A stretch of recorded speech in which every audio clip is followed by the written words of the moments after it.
নমস্কার, পিয়াসুরিতে সংসারে আপনাদেরকে স্বাগত। প্রচণ্ড গরম পড়েছে এখন, তার জন্য আজকে আর কিছু রান্না করিনি।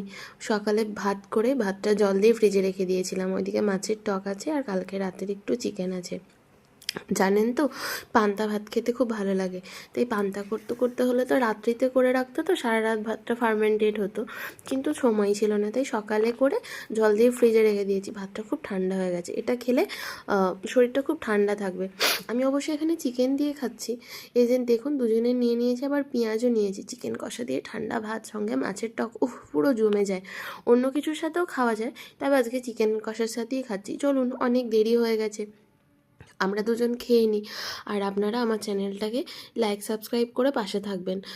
আর এই যা গরম পড়েছে, গরম ভাতের থেকে আমার মনে হয় ফ্রিজে রেখে ভাত বা পান্তা ভাত খাওয়া অনেক বেশি উপকার। আর শরীরটা ভালোও থাকে, আর শরীরটা ভীষণ ঠান্ডা রাখে এই ভাত। আর পান্তা ভাতের তো প্রচুর গুণাগুণ আছে।